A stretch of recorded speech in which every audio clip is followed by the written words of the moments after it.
Hello बच्चा लोग, कैसे हैं आप लोग। तो बच्चे, अपनी इस वीडियो में हम देखेंगे कि जो हमारा कंपलसरी पेपर है फर्स्ट एड एंड हेल्थ, इसमें किस तरह के क्वेश्चन आते हैं और कौन कौन से क्वेश्चन आते हैं। तो बच्चे, हम पहले जान लेते हैं कि ये पढ़ना किनको है। तो जो भी बच्चे यूजी में हैं, यानी कि बीए बीएससी बीकॉम में हैं और सेकेंड सेमेस्टर में हैं, उन सारे बच्चों को इस सब्जेक्ट के बारे में पढ़ना ही है। तो जैसा आप जानते हैं कि बच्चे, इस समय जो है, जो भी बच्चे यूजी कर रहे हैं उनको दो तरह के सब्जेक्ट पढ़ने होते हैं, एक मेजर सब्जेक्ट और एक माइनर सब्जेक्ट।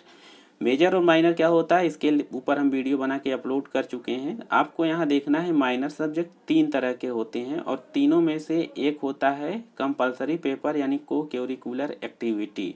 उसी के तहत आपको हर सेमेस्टर में एक सब्जेक्ट पढ़ाया जाएगा कंपलसरी पेपर के तौर पे।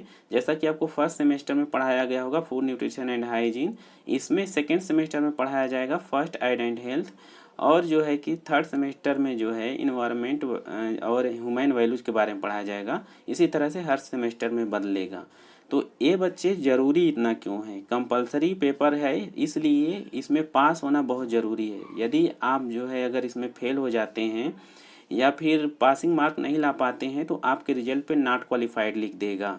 तो इसलिए बच्चे, आपको इसको पढ़ना और पास होना इसमें ज़रूरी है। अब इसमें नंबरिंग कैसे होती है, तो दो तरह से आपको नंबर मिलेंगे। 25 नंबर जो है असाइनमेंट के ऊपर आपके कॉलेज से मिलते होंगे और 75 नंबर का क्वेश्चन जो है अटेम्प्ट करके आपको पास होना होता है। यदि आप 30 नंबर से कुल अगर ऊपर लाए तो आप ग्रेड में आप नंबर ला के पास हो सकते हैं, और यदि आप 30 से नीचे लाते हैं तो रिजल्ट पे नॉट क्वालिफाइड लिख देगा। इसलिए बच्चे, आप किसी भी पेपर में कितना भी नंबर ला दें, अगर इसमें फेल हो गए तो आपके रिजल्ट पे नॉट क्वालिफाइड लिखेगा ही, आप फेल होंगे ही। तो इसलिए आपको डरना नहीं है। अगर इस सीरीज को आप देख लेंगे अच्छे से एक दो बार तो आप जो है कि नॉट क्वालिफाइड नहीं होंगे, पास हो जाएंगे अच्छे से। अब बच्चे, हम एक एक करके चैप्टर वाइज जो है कि हम एमसीक्यू करेंगे। तो पहला हमारा चैप्टर है basic first aid and health. इसमें से देखेंगे हम कौन से क्वेश्चन आते हैं। आपको करना ये है कि जब हम क्वेश्चन पूछेंगे तो आप अपने मन में अटेम्प्ट कर लीजिएगा एक बार। तो चलते हैं पहले क्वेश्चन पे, देखते हैं कि क्या पूछा है। तो पहला क्वेश्चन इसमें पूछा है कि प्राथमिक चिकित्सा दिवस कब मनाया जाता है। तो प्राथमिक चिकित्सा को हम लोग इंग्लिश में फर्स्ट एड डे बोलते हैं। और फर्स्ट एड जो होती है, प्राथमिक चिकित्सा जो होती है, हम वहाँ इस्तेमाल करते हैं जहाँ पे कोई मेडिकल फैसिलिटी हॉस्पिटल अवेलेबल ना हो। जैसा कि अगर मान लीजिए कि आप कहीं जा रहे हैं और वहाँ पे किसी का एक्सीडेंट हो गया है और आपको उसकी जान बचानी है, तो आप क्या करते हैं, उस दौरान उसको मरहम पट्टी करते हैं। फ्रैक्चर हुआ है तो हाथ पैर में कपड़ा वगैरह बांधते हैं। तो यानी जो भी आप जो है प्रक्रिया अपनाते हैं उसकी जान बचाने के लिए, उसी को हम फर्स्ट एड बोलते हैं, प्राथमिक चिकित्सा बोलते हैं। तो इसी बारे में आपको इस चैप्टर में पूरा पढ़ना है। तो पूछा है प्राथमिक चिकित्सा दिवस कब मनाया जाता है, तो चार विकल्प हैं। 10 सितंबर है, सितंबर का दूसरा शनिवार है, जनवरी के दूसरे शनिवार को है, 15 अक्टूबर है। तो चारों विकल्प में से बच्चे आपका बी सही होगा, सितंबर के दूसरे शनिवार को। हम आते हैं अपने दूसरे क्वेश्चन पे। इसमें पूछा है कि प्राथमिक चिकित्सा का मुख्य उद्देश्य क्या है। आप कॉमन सेंस लगा सकते हैं इसमें कि प्राथमिक चिकित्सा का जो मुख्य उद्देश्य है, घायल व्यक्ति जो है उसकी जान बचाना है। ठीक है। हालांकि कुछ अलग टाइप के लोग होते हैं कि कोई बाइक से गिरा, सर फूट गया तो पर्स लेके भाग जाते हैं, लेकिन इसका मुख्य उद्देश्य बच्चे घायल की जान बचाना। तीसरी जो हमारा तीसरा क्वेश्चन है बच्चा लोग, ध्यान से देखिएगा, प्राथमिक चिकित्सा का प्रमुख गुण क्या है। यानी कि फर्स्ट एडर जो होता है, जो प्राथमिक चिकित्सक होता है, उसके कौन कौन से गुण होने चाहिए। तो आपको जो है ये सब ऑप्शन में दिया है। बुद्धिमान होना चाहिए, दक्षता यानी कि स्किल होनी चाहिए, फर्स्ट एड की सेवा भाव होना चाहिए कि किसी को देख के सेवा की भावना आती हो, या उपरयुक्त सभी। तो आप सबको पता है कि फर्स्ट एडर अच्छा वही होता है जिसमें ये सारे विकल्प होते हैं, यानी कि डी सही है। चौथा हमारा क्वेश्चन है बच्चे, किस मंत्रालय ने मई 2015 में भारत के राजपत्र में इंडियन गुड सेमेरिटन और बाई स्टैंडर्ड संरक्षण दिशा निर्देश प्रकाशित किया था। इसका अर्थ है बच्चे कि 2015 में हमारे यहाँ एक नया नियम आया था कि यदि कोई फर्स्ट एडर है, वो जान बचाता है किसी की, तो उसके ऊपर कोई पुलिस कार्रवाई नहीं होगी, किसी तरह का केस मुकदमा नहीं होगा। तो पूछ रहा है कि इसको कौन से मंत्रालय ने लाया था। तो जाहिर सी बात है बच्चे, ज़्यादातर ये सड़क दुर्घटना में ये सब मामले देखने को मिलते थे। तो लोग डरते थे कि हमें पुलिस ना पकड़ ली, इसलिए लोगों की जान नहीं बचाते थे। तो उनका ये डर खत्म हो, इस वजह से ये जो है नियम कानून लाया गया था और इसको लाया था सड़क परिवहन और राजमार्ग मंत्रालय ने। तो चौथे का आपका उत्तर हो गया बी। अब देखते हैं हमारा पांचवा क्वेश्चन क्या है बच्चे। तो पांचवा क्वेश्चन है दुर्घटना के समय घायल की मदद करने वाला कहलाता है। तो पहला है चिकित्सक है, मददगार हेल्पर है, प्रथम चिकित्सक है, फर्स्ट एडर है, नर्स है। तो पांचवें का विकल्प हो जाएगा आपका सही बी, यानी कि फर्स्ट एडर सही हो जाएगा। छठवें पे हम चलते हैं। इसमें पूछा है कि विश्व प्राथमिक चिकित्सा दिवस की शुरुआत international federation of red cross में की थी। तो इसमें से कब जो है कि ये स्टार्ट किया गया था? 2000 में, 2005 में, 2002 में कि 2008 में? तो जो छठवां हमारा है बच्चे, इसमें 2000 में ये जो है IFRC स्टार्ट किया गया था। सातवें क्वेश्चन पे चलते हैं। इसमें पूछा है कि 19वीं शताब्दी के मध्य में 4 राष्ट्रों का पहला अंतर्राष्ट्रीय सम्मेलन कहाँ आयोजित हुआ था? तो जो रेड क्रॉस सोसाइटी है, आप सबको पता होगा, विश्व स्तर पे एक NGO की तरह काम करते हैं, लोगों को जान बचाते हैं, फर्स्ट एड देने का काम करते हैं। तो 1863 में ये बनाया गया था और इसका जो सम्मेलन हुआ था वो जेनेवा में हुआ था, स्विट्जरलैंड में। तो सातवें का जो विकल्प सही होगा वो बी सही होगा। सॉरी, इसमें ऑप्शन बच्चे बदल गया है, हालांकि स की जगह चीन और बी में जेनेवा है, तो बी सही होगा। तीसरा इसमें दिया है तो जेनेवा में हुआ था। आठवां है हमारा प्राथमिक चिकित्सा किस स्थान पर नहीं दी जाती है? अब इसमें बहुत सारे बच्चे गलती करके आएंगे, आप लोग इसको ध्यान से सुनिएगा कि प्राथमिक चिकित्सा यानी कि फर्स्ट एड हम कहाँ पे नहीं देंगे। नहीं देंगे, ध्यान रखना, नहीं पूछा है, या देंगे हाँ ये पूछा है। तो इसमें 4 विकल्प हैं, अस्पताल में, सड़क पर, घर पर, पार्क में। तो यहाँ आप लोग पहले अपने मन में अटेम्प्ट कर लीजिए, मैं आपको उत्तर बताऊंगा तो बहुत बच्चे चौंक जाएंगे। तो बहुत सारे बच्चों ने लगाया होगा घर पे नहीं देंगे या सड़क पे नहीं देंगे, लेकिन ये है कि हमारा जो आठवें का विकल्प सही है वो ए है, यानी अस्पताल में। बच्चे हम अस्पताल में जो है प्राथमिक चिकित्सा किसी को नहीं दे सकते। क्यों? क्योंकि वहाँ पे मेडिकल फैसिलिटी अवेलेबल है और फर्स्ट एड वहाँ के लिए बनाया गया है जहाँ पे मेडिकल फैसिलिटी अवेलेबल ना हो। तो बहुत सारे बच्चों का गलत हो गया है, तो अपना सही कर लीजिएगा, इसी तरह के क्वेश्चन पूछे जाएंगे। अब बच्चे 9वां क्वेश्चन पूछा है दुर्घटना में मददगार को कहते हैं, यानी कि अगर दुर्घटना हो जाती है उस समय अगर आप किसी की मदद करते हैं तो आपको किस नाम से जाना जाएगा? तो बहुत सारे बच्चे कहेंगे कि नेक आदमी कहेंगे, कुछ कहेंगे कुछ और। तो इसमें देखिए विकल्प थोड़ा इधर उधर हो गया है बेटा, लेकिन इसमें जो ऑप्शन बी है गुड सैमरिटन, गुड सैमरिटन जो होता है ये बोला जाता है फर्स्ट एड देने वाले को। ठीक है, तो यहाँ से आपका जो हो गया विकल्प बी सही हो गया। ठीक है, अब यहाँ 110 नहीं है, ये मिस प्रिंट हो गया है। यहाँ पे एक क्वेश्चन है 10वां। तो प्राथमिक चिकित्सा का जो है प्रथम कार्य क्या है? तो प्राथमिक चिकित्सा का जो प्रथम कार्य है बच्चे वो क्या है? तो आप लोगों को अच्छे से पता होना चाहिए कि खतरे को पहचानना, यानी आप किसी की जान तभी बचा पाएंगे जब आप वहाँ देखेंगे कि इसको खतरा क्या हो सकता है, कहीं मुझे तो यहाँ इसको बचाने से कोई नुकसान नहीं होगा। ऐसा सारी चीज़ें जब जान पाएंगे तो आप जान बचा पाएंगे। तो इसका विकल्प हो गया ए। 11वां है यदि कोई घायल व्यक्ति मदद लेने से मना कर दे, हालांकि इसमें मिस प्रिंट है, गाना लिखा है बच्चे, लेकिन मना कर दे तो क्या करना चाहिए? तो आप लोग कंफ्यूज हो जाएंगे कि अच्छा मना कर देगा तो हम करेंगे क्या है, फर्स्ट एड देंगे कि नहीं? तो क्या करना है, आपको इमरजेंसी नंबर पे कॉल कर देनी है और पास खड़े रहकर निगरानी करनी चाहिए कि मतलब कि ये एक कहीं इधर उधर ना जाए। जैसे हो सकता है प्राइवेसी का मामला हो, तो इसलिए आप वहीं रह करके आप जो है चिकित्सक को कॉल करें, एम्बुलेंस को कॉल करें। अब इसमें बच्चे है 12 क्वेश्चन है। 12वां क्वेश्चन में प्राथमिक चिकित्सा का दायित्व खत्म हो जाता है जब, मतलब कि आप प्राथमिक चिकित्सा दे रहे हैं तो आप जो है कि प्राथमिक चिकित्सा देना कब बंद कर देंगे? तो इसमें 4 विकल्प दिए गए हैं।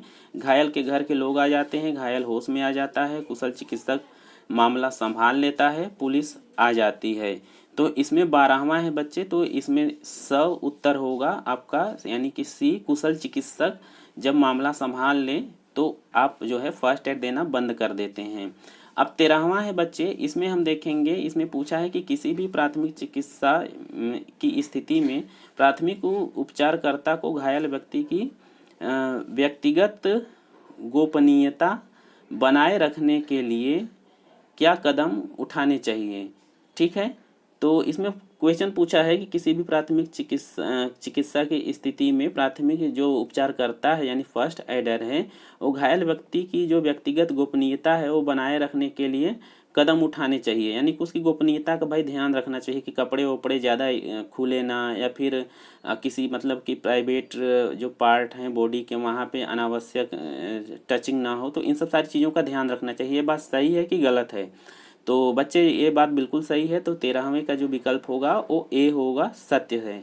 ठीक है, तो 14वें में चलते हैं। इसमें पूछा है कि बीमार और घायल सैनिकों को जो है सहायता प्रदान करने के लिए, कहीं कहीं मिस प्रिंट होगा बेटा, रेड क्रॉस का गठन किया गया।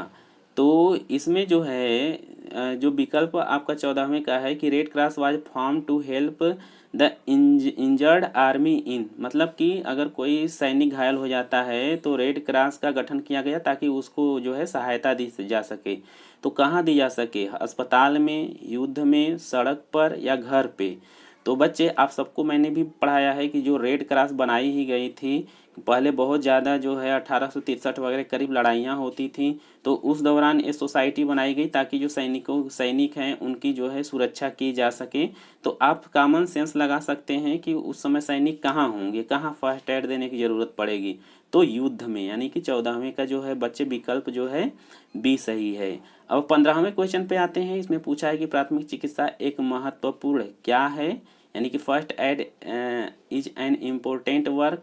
तो ये क्या है? मानवीय है, नेक है, सामाजिक है, या सभी हैं? तो 15वें का आप सबको पता है कि डी सही होगा, यानी कि ये मानवीय कार्य भी है और नेक कार्य भी है, सामाजिक कार्य भी है। अब अपने लास्ट क्वेश्चन पे आते हैं बच्चे। इसमें है दुर्घटनाग्रस्त व्यक्ति को कम से कम हिलाना डुलाना चाहिए। ये बात सही है कि आधी सही है या फिर असत्य है? इसमें से क्या है? तो आप लोगों को सबको पता है कि इसमें जो बच्चे ये विकल्प है इसमें सही है, यानी कि ये सत्य है। कम हिलाना डुलाना चाहिए, बहुत ज़्यादा यानी कि झकझोर के आधा मरा हुआ है तो उसको पूरा मुआ दें। अब आते हैं बच्चे, हमारा चैप्टर 2 है, इसको हम लोग देखेंगे। चैप्टर 2 में हम लोग चैप्टर 2 का नाम है dealing with an emergency and resuscitation. इसमें जो है बेटा थोड़ा सा स्पेलिंग गलत हो गया, रिससिटेशन का ION होगा। क्वेश्चन देखते हैं। तो क्वेश्चन इसका पहला है, ABPU पैमाने में ए का अर्थ क्या है? ABPU पैमाने के बारे में मैंने आपको पढ़ाया था कि CPR देने से पहले हम लोग अलर्ट हो जाते हैं, फिर वायस लगाते हैं, फिर चिकोटी काट लेते हैं, पेन देते हैं थोड़ा सा, उसके बाद भी वो अनकॉन्शियसनेस है, यानी कि यदि वो कोई रिस्पॉन्स नहीं देता है तो बच्चे जो है हम CPR स्टार्ट करते हैं। तो इसमें जो ABPU में ए जो है, ए में इसका ए का अर्थ क्या है? तो ए है अलर्ट, अलर्टनेस या अलर्ट, यानी कि पहले का उत्तर बी हो जाएगा। दूसरा है CPR का अर्थ क्या है, यानी कि CPR का फुल फॉर्म एक तरह से पूछ रहा है। तो आप सबको पता होगा कि कार्डियोपल्मोनरी रिससिटेशन होता है, यानी कि दूसरे का विकल्प ए है। 3 है AED के मामले में जो है प्रदान किया जाता है। AED कब दिया जाता है? जलने पे, खून बहने पे, हार्ट अटैक आने पे, अस्थि भंग होने पे। तो आप सबको पता है हार्ट अटैक जब आता है तो AED दिया जाता है। AED के बारे में मैंने आपको पढ़ाया है कि जैसे आप मूवी में देखे होंगे कि जब हीरो जो है बेहोश हो जाता है, सांस नहीं लेता है, तो वहाँ दो स्त्री, यानी कि सॉरी प्रेस जो बोलते हैं आप लोग, स्त्री या प्रेस जो घर में कपड़ा प्रेस करते हैं, वैसा दो ठो दोनों हाथ में लेकर आता है डॉक्टर, और उसके चेस्ट पे चिपकाता है तो वो उछल जाता है। तो उसी को AED मशीन बोलते हैं। आगे देखेंगे कि ये क्या है। तो उसी को बोलते हैं। तो कब दिया जाता है? जब हार्ट रुक जाता है, हार्ट अटैक होता है, या फिर आपका जो ब्लड सर्कुलेशन है रुक जाता है, उस केस में जो है कि हम AED देते हैं। ठीक है।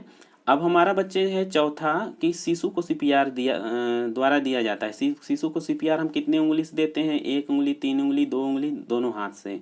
तो आप सबको मैंने पढ़ाया है, वीडियो भी देख सकते हैं, CPR का अपलोड है इसी चैनल पे। 2 उंगलियों से हम लोग शिशु को CPR देते हैं, यानी चौथे का सी सही है। 5वें में हम देखते हैं बच्चे, ABC में निम्नलिखित में से कौन सा शामिल है? यानी ABC जो है एक टेक्निक है जिसका कि मैंने फुल फॉर्म बताया था आप लोगों को। तो इसमें दिया है airway, breathing, circulation, all of the above.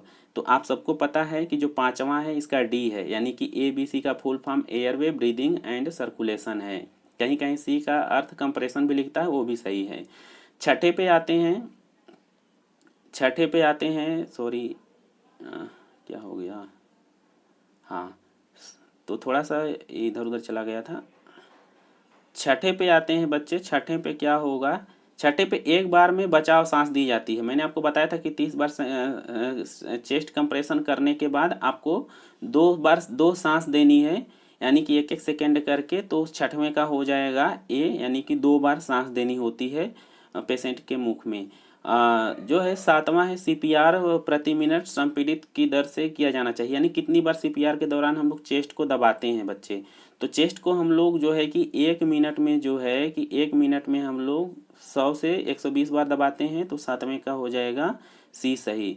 आठवां क्वेश्चन है बच्चे कि प्राथमिक उपचारकर्ता को अपनी सुरक्षा के लिए पहले प्रभावित क्षेत्र की जांच करनी चाहिए। ये बात सत्य है या असत्य है? तो आठवें का ए सही होगा, बिल्कुल सत्य है। पहले देख लेना चाहिए कि इस फर्स्ट एड देने के दौरान हमें कोई खतरा नहीं होगा।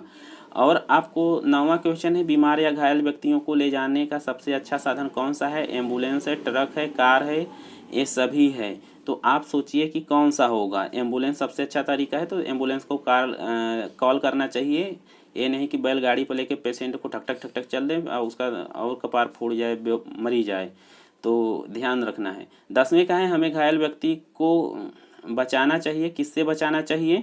तो ये आप सबको पता होना चाहिए कि गर्मी और सर्दी बहुत ज़्यादा ना लगे अगर पेशेंट घायल है तो वो उसकी बॉडी को इसलिए कभी कभी ढक भी दिया जाता है सिचुएशन के हिसाब से। तो 10वें का हो जाएगा आपका सी।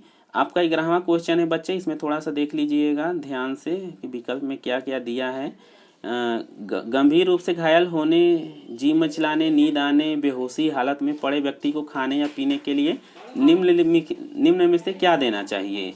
अब आप सोचिए कि कोई व्यक्ति नींद में है या ठीक से अपने ऊपर कंट्रोल ही नहीं रख पा रहा है, बेहोश हो गया है, कुछ ऐसी चीज़ें मतलब देखने में आ रही हैं, तो उसको हम क्या दें? तो गर्म चाय दें, फलों का रस दें, कुछ नहीं दें, बिस्कुट दें। तो बहुत सारे लोग ऐसे होते हैं ना, देखते हैं कि कोई बेहोश हो रहा है, किसी को चक्कर आ रहा है, तो फट से लाकर उसको पानी पिलाने लगते हैं। बिस्कुट जेबा में भरे रहते हैं, खट से निकाल के मुंह में एक ठो डाल देंगे। तो बेटा करना क्या है कि ऐसा कुछ नहीं करना है। यदि कोई व्यक्ति ऐसा है कि भोजन को या किसी चीज़ को ना निगल पाने की स्थिति में हो तो उसे कुछ नहीं देना होता है। तो 11वें का हो जाएगा आपका सी, यानी कि पेशेंट को कुछ नहीं खिलाना है। 12वें क्वेश्चन पे आते हैं। यहाँ पूछा है कि यदि आपातकालीन स्थिति में शामिल व्यक्ति सांस नहीं ले रहा है तो देना चाहिए, क्या देना चाहिए उसको? तो आप लोगों को मैंने बताया है सीपीआर देना चाहिए। तो इसका 12वें का होता है बी। सीपीआर का वीडियो आप जाके देख लीजिएगा, ये बहुत ही अच्छी टेक्निक है। 13वें में हम आते हैं बच्चे, अमेरिकन हार्ट एसोसिएशन द्वारा नवीन दिशा निर्देश हैं। तो आप सबको मैंने पढ़ाया था क्लास में बड़े अच्छे से कि जो एबीसी है, एयर ब्रीदिंग एंड कंप्रेशन, इसमें हम लोग पहले से इसको फॉलो करते आ रहे थे, लेकिन 2010 में जो है अमेरिकन हार्ट एसोसिएशन ने कहा कि भैया ये गलत है, आप जो है एबीसी नहीं सीएबी करो। यानी कि पहले हम लोग क्या करते थे, एयर वे चेक करते थे, फिर ब्रीदिंग चेक करते थे, फिर चेस्ट कंप्रेशन देते थे, इतने में आदमी टपक जाता था, मर जाता था कभी कभी। तो कहा कि पहले सी को आगे कर दो, यानी पहले चेस्ट कंप्रेशन दो, फिर एयर वे पास करना, फिर ब्रीदिंग देना, इससे जान ज़्यादा बचाई जा सकती है। तो 13वें का हो जाएगा ए सही, सॉरी 13वें का हो जाएगा बी सही, यानी कि अमेरिकन हार्ट एसोसिएशन ने एबीसी को सीएबी कर दिया। 14वें में है कि अद्य गति रुकने, हृदय गति, सॉरी ये मिस प्रिंट हो गया है, इसमें हृदय गति रुकने वाले किसी व्यक्ति में सामान्य दिल की धड़कन को बहाल करने के लिए विद्युत प्रवाह उपयोग करना शामिल होता है। तो ये कह रहा है कि यदि किसी व्यक्ति का जो है कि अगर बोलते हैं कि अगर हृदय गति अगर रुक रही है तो विद्युत प्रवाह करना पड़ता है। विद्युत प्रवाह क्यों करना पड़ता है बच्चे? क्योंकि आप सबको पता है कि हार्ट जो होता है ना, वो ऐसे ही नहीं दिन भर चलता रहता है, उसको भी ऊर्जा चाहिए। तो वो अपने आप अपना थोड़ी सी करंट अपने अंदर ही उत्पन्न कर लेता है। तो जब वो कभी कभी चोट लगने के बाद अपना हृदय खुद से करंट नहीं उत्पन्न कर पाता है तो वो धीरे धीरे चलने लगता है हार्ट, या फिर रुकने लगता है, तो उसी को कहते हैं कि हृदय जो है हार्ट फेल हो गया, यानी कि हार्ट ठीक से काम नहीं कर रहा है। तो आप देखे होंगे जो पिक्चर में हीरो के सीने पे जो है 2 प्रेस जैसा चिपकाते हैं तो उसको एईडी बोलते हैं, उसमें करंट ही होता है। तो बाहर से करंट जब हम उसके छाती पर लगाते हैं तो कहीं ना कहीं नीचे वाला जो उसके हृदय में अपने से करंट उत्पन्न हो रहा था वो भी चालू हो जाता है और आदमी फिर से जिंदा हो जाता है। ठीक है, तो उसी को ये बोल रहा है। तो 14वें में आप सबको पता है कि जो हम प्रेस जैसा चिपकाते हैं उसको जो है हम लोग एईडी बोलते हैं। तो AED बोलते हैं, तो इसका विकल्प हो जाएगा 14वें का बी। ठीक है, अब आते हैं बच्चे जो है कि हम लोग क्वेश्चन 15 हमारा है, यहाँ पे छोटा सा दिख रहा है मिस प्रिंट की वजह से, ध्यान दीजिएगा कि AED का फुल फॉर्म क्या है। कब वैसे चिल्ला रहे हैं AED, इसका फुल फॉर्म क्या है? तो जो है इसका फुल फॉर्म बच्चे है सी, ये पूछा जा सकता है। स इसमें दे दिया है, इसका जो है बी सही होगा। इसका फुल फॉर्म होगा ऑटोमेटेड एक्सटर्नल डेफिब्रिलेटर, ऑटोमेटेड एक्सटर्नल डेफिब्रिलेटर। ठीक है, ये विकल्प सही होगा। 16वां देखिए, पूछा है कि यदि आप गंभीर रक्तस्राव देखते हैं तो आपको क्या करना चाहिए। यानी कि आप देखें कि कोनो का कपार फूट गया, मार खून बह रहा है, तो उस दौरान आप करेंगे क्या? तो आपको जो है कि ध्यान देना होगा, मदद आने तक घाव पर दबाव डालना है। आप सबको पता है कि जब आपका हाथ कटता है तो मम्मी फट से दबा लेती हैं और तब तक दबाए रहती हैं जब तक खून रुक नहीं जाता है, क्योंकि कुछ टाइम बाद जो है आपके प्लेटलेट्स जो होता है ऑक्सीजन से क्रिया करके थक्का जमा लेता है, खून रुक जाता है। तो इसमें क्या करना है, 16 का हमारा हो जाएगा ए, यानी कि घाव को जो है हम लोग दबाए रहेंगे जब तक कि मदद हमें ना मिल पाए। ठीक है, तो ये विकल्प था। अब हम आते हैं अपने 17वें, यहाँ एक 17 प्रिंट हो गया है लेकिन 17वां क्वेश्चन है। इसमें पूछा है कि CPR हृदय और मस्तिष्क को रक्त आपूर्ति सुनिश्चित करता है। भाई बताओ ये सही है, झूठ है, आधा सही है, कुछ नहीं कर सकते। तो आप सबको पता है कि ये सही है। CPR वाला वीडियो देखेंगे समझ में आ जाएगा। इसमें क्या है बच्चे, जब आपका हार्ट पंप करता है ना, तो आपका ब्लड जो है ऊपर मस्तिष्क पर जाता है और हार्ट से ही निकल के जो है कि आपके नीचे एकदम अंगूठे तक जाता है पैर के। तो कभी कभी जब चोट लग जाती है या हृदय गति कम हो जाती है तो आपका जो ब्लड है ना मस्तिष्क के पास पहुंच नहीं जाता है। अब जब छाती को हम लोग दबाते हैं, CPR देते हैं, तो ब्लड मस्तिष्क तक पहुंच जाता है, आदमी खट से खड़ा हो जाता है। तो इसका विकल्प हो जाएगा सी, रक्त आपूर्ति सुनिश्चित करता है। ठीक है, CPR। अब 18वें पे आते हैं। 18वां में पूछा है कि श्वास का निरीक्षण करने के लिए क्या करना चाहिए। ठीक है, तो श्वास का निरीक्षण करने के लिए क्या करना चाहिए, तो आप सबको पता है कि मैंने बताया था कि सिर को धीरे से पीछे की ओर झुकाएं, यानी कि जो पेशेंट है उसका माथा जब पीछे झुकाएंगे ना तो और ठुड्डी उठाएंगे तो उसका मुंह अपने आप खुल जाता है, तो आप वहाँ उस तरह से परीक्षण कर सकते हैं। 19वां है, हम देख सकते हैं कि पीड़ित सांस ले रहा है। कैसे देखेंगे भाई, तो देखो छाती की हलचल देख सकते हैं, सांसों की आवाज़ सुन सकते हैं, नाक या मुंह से हवा का निकलना महसूस कर सकते हैं, उसके पास अपना फेस या कान ले जा करके। तो ये चारों विकल्प सही हैं। 19वां का हो जाएगा डी, नाड़ी का पता लगाने और महसूस करने की कोशिश में समय न गंवाएं। ये बात सही है कि नहीं, तो बिल्कुल सही है। अगर आप नाड़ी या सांस चेक करने में अगर 1 घंटा लगा देंगे तो वो बेचारा मर जाएगा। ठीक है, तो 10 सेकेंड से ज़्यादा जो है आपको ये सब चेकअप करने में नहीं लगाना चाहिए। 10 सेकेंड, 5 सेकेंड से 10 सेकेंड में चेक कर लीजिए, तो आप प्रैक्टिस करेंगे तब ऐसा होगा। तो आपका जो है 20वां का ए सही है, यानी सत्य है ये बात। 21वां है कि एक वयस्क को CPR द्वारा दिया जाता है, मतलब कि वयस्क आदमी है यानी कि 15-16 के ऊपर है, तो उसको CPR कैसे देंगे, एक हाथ से, 2 हाथ से, तो 2 हाथ से देंगे। ठीक है, यानी कि 21 का बी सही है। अब 22वां क्वेश्चन पूछ लिया है कि एक सामान्य नियम के अनुसार घायल व्यक्ति को दुर्घटना स्थल से नहीं हटाया जाना चाहिए। तो आप बताइए बात सही है या गलत है। तो आप सबको पता है एक सामान्य नियम के अनुसार घायल व्यक्ति को दुर्घटना स्थल से नहीं हटाया जाना चाहिए। तो आप ये देख सकते हैं कि अगर दुर्घटना आपको लग रहा है कि दोबारा हो जाती है तो उसे बचाने के लिए हटा सकते हैं, लेकिन अगर नॉर्मल प्लेस पे है तो आपको वहीं पे जो है उसको CPR देनी चाहिए। ठीक है, तो इस तरह से बच्चे आपका ये पूरा 2 चैप्टर कंप्लीट कर लिया है हमने। आगे का जो चैप्टर होगा उसको जो है हम लोग जो है कि इसी तरह से वीडियो बना करके आप लोगों को हम दिखाएंगे, और आप लोग उसको अगर पढ़ लेते हैं तो मुझे पूरी उम्मीद है कि आप लोग जो है कि इसको कंप्लीट भी कर पाएंगे और पास भी हो जाएंगे अच्छे से। तो यहीं पे इस वीडियो को कंप्लीट करते हैं बच्चे। तब तक अपना और अपने परिवार का और पर्यावरण का ख्याल रखिए।